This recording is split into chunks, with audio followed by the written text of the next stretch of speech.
नमस्कार दोस्तों, हम लेकर आ चुके हैं आप लोगों के लिए 20 मिनट में सुबह की 50 ताज़ा और बड़ी खबरें हैं।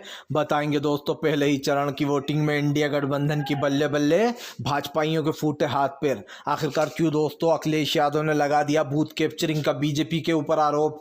कहा खुलेआम बूथ कैप्चरिंग कर रही थी बीजेपी। क्यों आखिरकार दोस्तों चंद्रशेखर रावण ने ठोक दी ताल। कहा साफ साफ जीत रहे हम सीट।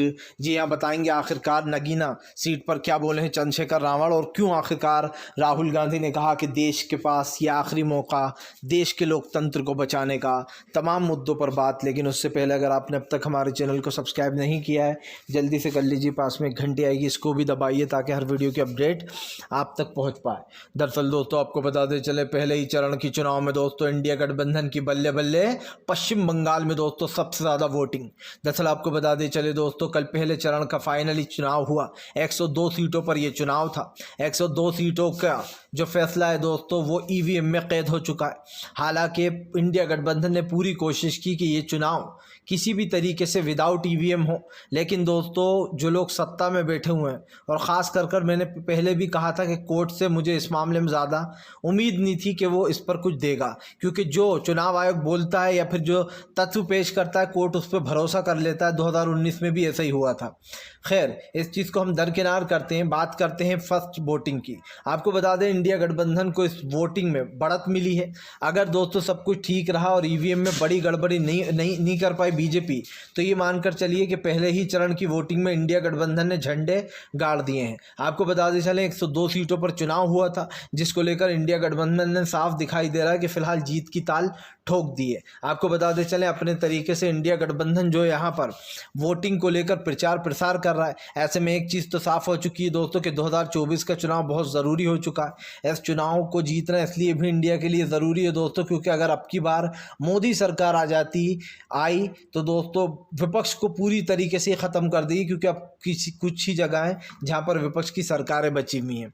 आपको बता दें चले दोस्तों भारतीय जनता पार्टी के ऊपर जमकर भड़के अखिलेश यादव। कहा बीजेपी ने कई जगह बूथ कैप्चरिंग की है, कई जगह पर बीजेपी ने ईवीएम ख़राब करवाई हैं। दरअसल आपको बता दें चले कल वोटिंग के दौरान कई जगह ईवीएम ख़राब हो गई।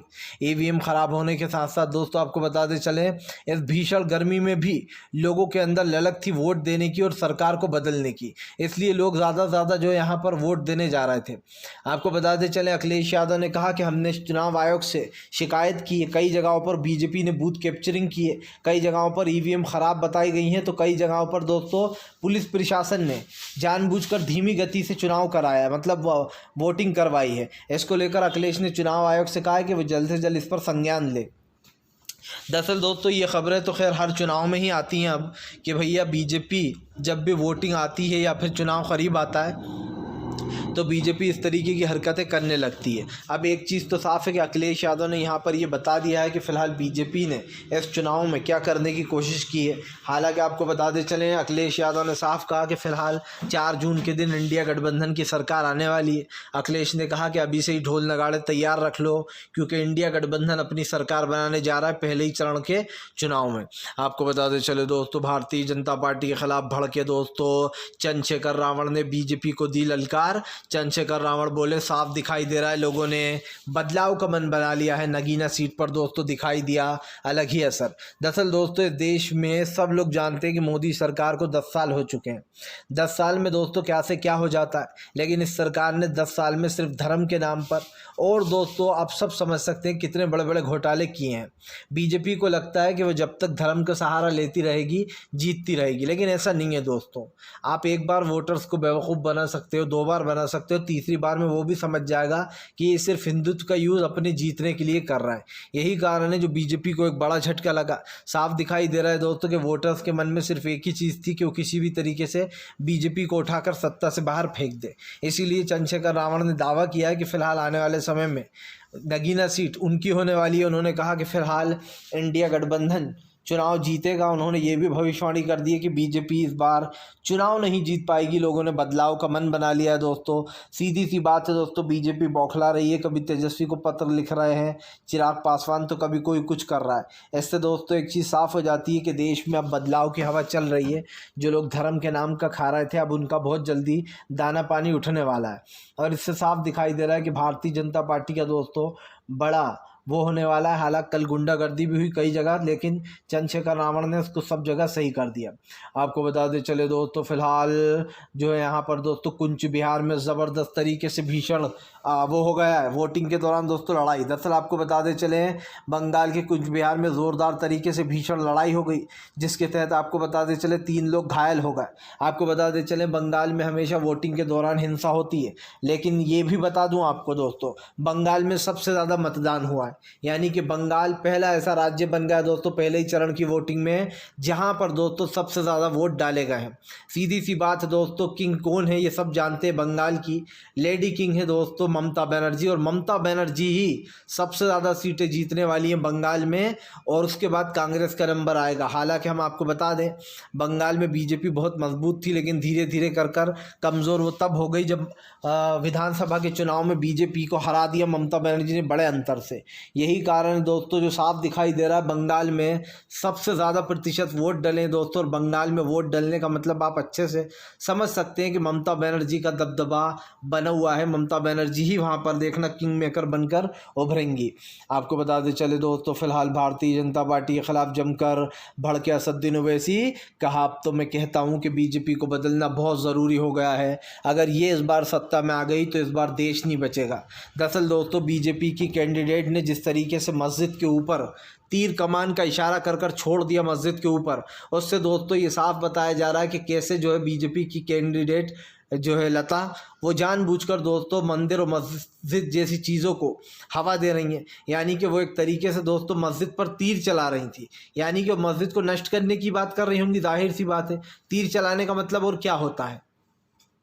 अब दोस्तों जब बीजेपी के नेता खुलेआम नफरत फैलाते हैं, तो फिर प्रधानमंत्री किस मुंह से ये कहते हैं कि ये जो कांग्रेस वाले हैं, ये जो दूसरे वाले हैं, ये हमारे देश में खास कर धर्म जात पात कर रहे हैं। दोस्तों बीजेपी इतनी झूठी पार्टी है कि वो आंखों देखी मक्खी भी खा लेती है, और फिर दूसरों को ज्ञान बांटती है कि हिंदू मुसलमान ये कर रहा है। प्रधानमंत्री में दोस्तों आप समझिए, प्रधानमंत्री की अच्छी खासी उम्र होगी, इस उम्र में भी प्रधानमंत्री को झूठ बोलते हैं और शर्म बिल्कुल नहीं आती है। प्रधानमंत्री के खुद के कैंडिडेट हिंदू मुसलमान कर रहा है, खुलेआम कर रहा है, क्या ये नरेंद्र मोदी को नहीं दिखता है? और उसके बाद भी प्रधानमंत्री झूठ बोलते फिरते हैं कि हम भाईचारा चाहते हैं, हम तो भाईचारे वाले लोग हैं, सब देश को एक साथ लेके चलते हैं। प्रधानमंत्री के झूठे दावे दोस्तों अब तो जनता समझ चुकी है। बीजेपी की नेता पर ओवैसी ने जमकर भड़ास निकाली। ओवैसी ने कहा कि तमाम न्यूज़ चैनलों ने इसको छुपाने की कोशिश की। बहुत सारे न्यूज़ चैनल दोस्तों जिन्होंने ये तक मुद्दा नहीं उठाया कि देखिए मस्जिद पर कैसे प्रेमलता जो है वो तीर कर रही हैं, और मुसलमानों की मस्जिद पर एक तरीके से दोस्तों विवादित आसमाई हरकत हुई है कि विवादित हरकत करती हुई वो नज़र आई। लेकिन दोस्तों किसी चैनल ने अपने मुंह से ये नहीं फूटा कि देखो ये क्या कर रही हैं। अगर यही काम असदुद्दीन ओवैसी ने किया होता तो पूरी मीडिया ओवैसी को दोस्तों विलन बना चुकी होती अब तक, ये मैं लिख के दे सकता हूँ। आपको बता दें चले दोस्तों, फिलहाल भारतीय जनता पार्टी के ऊपर जमकर भड़कते हुए नजर आए दोस्तों राहुल गांधी। कहा लोकतंत्र को बचाने का चुनाव है, एक एक वोट इंडिया गठबंधन के लिए ज़रूरी है, इस बार घर से ज़रूर निकलना और वोट करने के लिए निकलना। दरअसल दोस्तों सीधी सी बात है, आज मध्य प्रदेश से लेकर तमाम जगहों पर वोटिंग हो रही है दोस्तों। लोकसभा का ये चुनाव इसलिए भी बहुत ज़रूरी हो जाता है क्योंकि जो देश का लोकतंत्र है उसे आपको और हमें मिलकर बचाना है दोस्तों। मैं फिर कहता हूँ दोस्तों, इंडिया गठबंधन की जीत यानी कि दो देश के लोकतंत्र को बचाना। दोस्तों अभी हमने देखा है कि बीजेपी के राज में पुलिस को कितनी पावर दे दी गई है, कैसे बेचारे जो नॉर्मल लोग हैं उनके साथ अत्याचार करती है पुलिस। यही नहीं, आम जनता का जीना मुहाल हो रहा है, महंगाई लगातार बढ़ती चली जा रही है दोस्तों। पेट्रोल डीजल के दाम आसमान को छू रहे हैं, एलपीजी के दाम आसमान को छू रहे हैं दोस्तों। तमाम चीज़ें, स्मृति ईरानी जैसे लोग जो महंगाई पर गला फाड़ते थे आज बीजेपी के पास बैठे हुए हैं दोस्तों चुपचाप, क्योंकि जाहिर सी बात है सरकार खुद की आ गई है। लेकिन मैं आपसे सिर्फ एक ही अपील करूँगा दोस्तों, खुलकर करूँगा, ये अपील करना चाहूँगा दोस्तों कि भारतीय जनता पार्टी को जितनी जल्दी हो सके सत्ता से बाहर उठाकर फेंक दो, क्योंकि दोस्तों अगर बीजेपी सत्ता में रह गई ना तो देश सत्ता में नहीं रह पाएगा। और ये हम बार बार इसलिए दोहरा रहे हैं ताकि आपको कुछ समझ में आए, खास करके उन हिंदू भाइयों के लिए जो सिर्फ बीजेपी को हिंदुत्व के नाम पर वोट देते हैं। मेरी आपसे अपील है कि बीजेपी के बहकावे मत आइए। बीजेपी सिर्फ हिंदुत्व का नाटक करती है, वो हिंदू भाइयों के साथ है ही नहीं। वो जानबूझकर ये कर रही है दोस्तों कि हम लोगों को बेवकूफ़ बनाती है कि हम हिंदुओं के साथ हैं, और हमें लोगों को ही, हिंदू भाइयों को ही जो है यहाँ पर धोखा देती है। ये बार बार साबित हुआ है, कई बार इस चीज़ को साबित किया गया है। कैसे रातों के अंधेरे में मंदिरों पर बुलडोज़र चलवाएं, बीजेपी ने किसी से छुपा नहीं है। आपको बताते चले दोस्तों, अरविंद केजरीवाल को जेल में ही मारने की साजिश, आम आदमी पार्टी ने लगाया बीजेपी के ऊपर गंभीर आरोप। दरअसल आपको बताते चले, आम आदमी पार्टी ने आरोप लगाया कि बीजेपी जानबूझकर केजरीवाल को मारने की कोशिश कर रही है।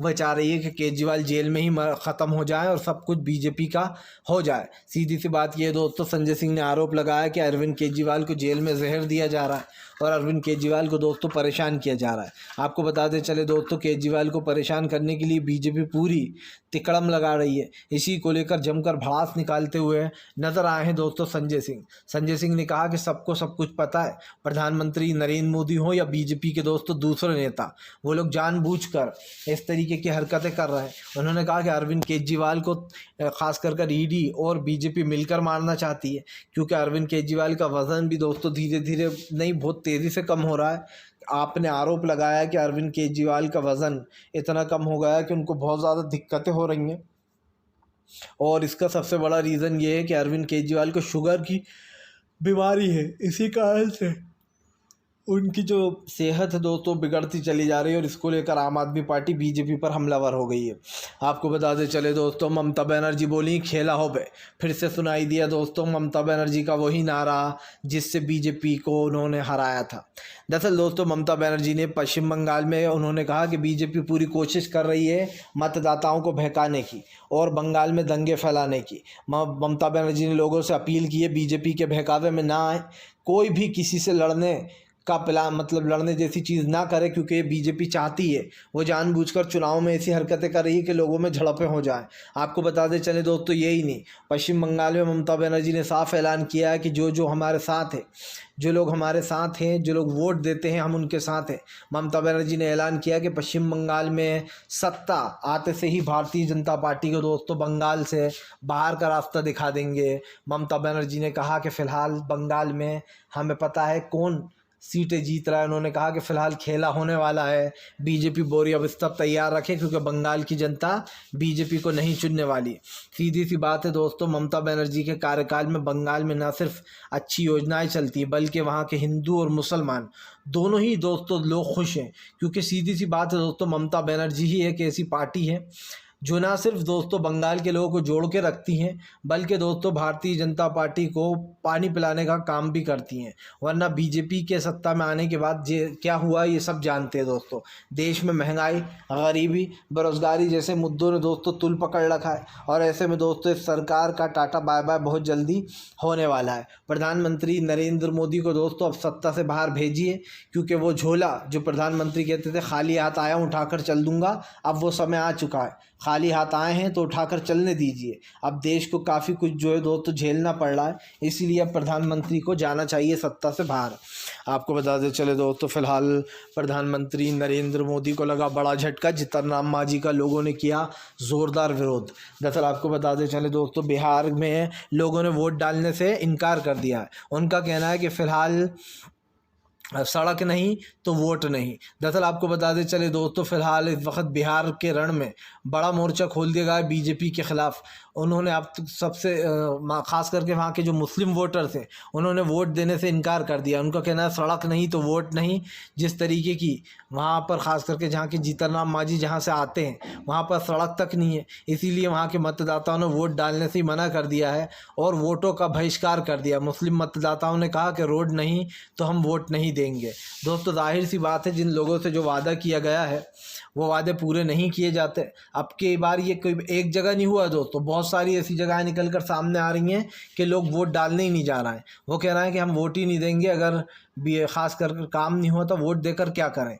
सीधी सी बात है दोस्तों, जो लोग गुस्सा हैं मैं उनसे यही कहना चाहूँगा कि भैया जाओ, अभी भी समय है, वोट डाल कर आओ और वोट बीजेपी को मत देना, क्योंकि जाहिर सी बात है जो शिकायत आप कर रहे हैं वो बीजेपी ने की है दोस्तों, दूसरी पार्टियों ने थोड़ी ना किया है। तो मैं तो आपसे यही कहूँगा, जिन लोगों ने इन जगहों पर, चाहे बिहार या फिर कुछ और जगहें जहाँ पर लोग वोट देने से मना कर रहे हैं, यूपी के भी कई ऐसे ज़िले सामने आए जहाँ पर लोगों ने वोट डालने से इनकार कर दिया है कि हम वोट नहीं देंगे, कोई विकास विकास नहीं हो रहा यहाँ पर। तो मैं उनसे यही अपील करूंगा कि इंडिया गठबंधन को जाकर वोट दीजिए आप लोग। नई सरकार आएगी, रोड भी बनेगा, यहाँ तक के जो पेपर लीक हो रहा है इस मुद्दे को भी दूर किया जाएगा। आप लोगों की जो तमाम शिकायतें वो दूर की जाएंगी। जो आज हमारे देश में हो रहा है उस चीज़ों को कंट्रोल किया जाएगा, ताकि दोस्तों आप लोग अच्छे से रह सकें और इस दुनिया में अगर आए हैं तो कुछ कर कर ही जाएं। तो इस चीज़ को ज़रूर मानिए। आपको बता दें चले दोस्तों, फिलहाल ईरान ने इजराइल को दिया बड़ा झटका। ईरान बोला कुछ नहीं बिगड़ा इजराइल के अटैक से हमारा। दरअसल आपको बताते चले, बताया जा रहा है ईरान के ऊपर इजराइल ने अटैक किया और सिर्फ एक ही सैन्य अड्डे पर अटैक किया है। लेकिन आपको बताते चले ईरान ने जानकारी दी है कि उसका कुछ भी नहीं बिगड़ा है इजराइल के अटैक से। आपको बताते चले दोस्तों, इजराइल अपनी कब्र खुद खोद रहा है अपने हाथ से। इजराइल अपनी कब्र अपने हाथ से इसलिए खोद रहा है दोस्तों कि वो एक तरफ तो गजा में लड़ाई लड़ रहा है हमास से, दूसरी तरफ दोस्तों वो ईरान से भी पंगा ले रहा है। वो भूल गया है शायद कि अगर ईरान ने दोस्तों उसके ऊपर हमला कर दिया तो वो पूरी तरीके से तितर बितर होने वाला है। क्योंकि इस वक्त दोस्तों आपको बताते चले, इजराइल और ईरान की लड़ाई के बीच में अमेरिका ने जानकारी दी है और अमेरिका ने दोस्तों कहीं ना कहीं घेर लिया है जो है यहाँ पर इनको, ख़ास करके ईरान और इजराइल दोनों को ही। लेकिन एक चीज़ साफ दिखाई दे रही है दोस्तों कि गज़ा का बदला लेना ज़रूरी है, लेकिन इस तरीके से नहीं, दूसरे तरीके से, ताकि दोस्तों इजराइल को सबक सिखाया जा सके। हालांकि हम यही कहते हैं दोस्तों कि हिंसा किसी भी चीज़ का समाधान नहीं है। आज वो उन पर हमला कर रहे हैं, कल वो उन पर करेंगे। इससे क्या होगा कि ईरान इजराइल के लोगों की ओर जाने जाएंगी दोस्तों। वैसे ही देश में इतना खून बहा चुका है इजराइल दोस्तों कि इजराइल को माफ़ नहीं किया जा सकता। उसने बेचारे मासूम फ़िलिस्तीनियों को और ख़ास करके गज़ा के मुसलमानों को मौत के घाट उतारा। न जाने कितने मासूम बच्चे हॉस्पिटल में दम तोड़ दिया, ना उनके पास खाने की चीज़ें, ना सुविधाएं हैं। तो जाहिर सी बात है दोस्तों, ये मौत से भी बड़ी सज़ा है उन लोगों के लिए। और ऐसे में इस सरकार को, वहाँ की इजराइल की सरकार को भी उखाड़ कर फेंक देना चाहिए। आपको बताते चले दोस्तों, भारतीय जनता पार्टी के ऊपर जमकर भड़कते हुए नजर आए संजय सिंह। संजय सिंह बोले इंडिया गठबंधन की जीत देखकर बीजेपी में डर है। दरअसल आपको बता दें दोस्तों, पहले चरण की वोटिंग के बाद इंडिया गठबंधन मजबूत नज़र आ रहा है। इंडिया गठबंधन पूरे कॉन्फिडेंस से कह रहा है कि वो ये चुनाव जीत जाएगा। दोस्तों वो बार बार इस चीज़ को दोहरा रहा है कि 2024 का जो प्लान था वो 2004 का जो था, में जैसे बीजेपी की हार हुई थी वैसे ही 2024 में भी इतिहास दोहराया जाएगा। दरअसल दोस्तों 2004 में अटल बिहारी वाजपेयी जो थे वो शाइन इंडिया का नारा देकर पहले ही वोटिंग करा ली थी वक्त से पहले ही। लेकिन दोस्तों अटल बिहारी वाजपेयी को झटका लगा था और वो चुनाव हार गए थे। इसके बाद दोस्तों आप समझिए तालमेल 4 का कितना अच्छा बैठ रहा है। 2004 और 2024 यानी कि 20 साल बाद फिर से एक बार वही अंदाज में नज़र आ रहा है चुनाव। और कांग्रेस ये दावा कर रही है कि अब इतिहास दोहराने वाला है। जो 2004 में हुआ था वही 2024 में होने जा रहा है।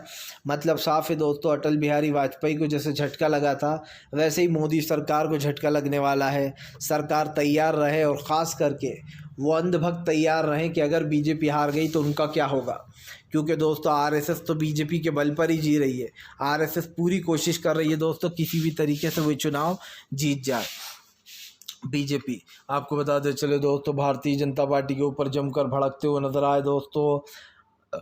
जो है यहाँ पर दोस्तों तेजस्वी बोले बिहार की जनता ने दे दिए संकेत, बिहार की जनता चाहती है बदलाव। दरअसल आपको बताते चले दोस्तों, वोटिंग के बीच चिराग पासवान ने तेजस्वी यादव को पर्चा भी लिखा और दोस्तों अपनी गाली वाला मुद्दा उठाया कि तेजस्वी के कार्यकर्ताओं ने मुझे माँ की गाली दी और तेजस्वी ने कुछ नहीं बोला। दोस्तों ये सब कुछ चुनावी फंड है, सब जानते हैं। ये ओपन लेटर लिखना और ये जो माँ के ऊपर, हालांकि दोस्तों माँ से बड़ा इस दुनिया में कोई नहीं होता है। माँ का अपमान यानी कि आपका अपमान, पूरी दुनिया में महिलाओं का अपमान। लेकिन दोस्तों इस चीज़ को भी अगर राजनीति के लिए यूज़ करने लगे ये लोग, तो आप समझिए इससे घटिया चीज़ और क्या हो सकती है। कि आपको अगर किसी ने माँ की गाली दी है तो आप इस चीज़ को ये समझिए कि दोस्तों तेरी माँ मेरी माँ, अब दे गाली, क्या करेगा तू। लेकिन दोस्तों चिराग पासवान जैसे लोग माँ का भी यूज़ करते हैं अपने चुनावी फंडे के लिए। और ये सब कुछ ज्ञान कहाँ से मिलता है? बीजेपी से मिलता है भाई। बीजेपी तो जब धर्म तक को नहीं छोड़ती है दोस्तों, तो उसके लिए माँ शब्द क्या है आप खुद समझिए। फिलहाल दोस्तों वीडियो अच्छा लगे तो कृपया इसको लाइक करें।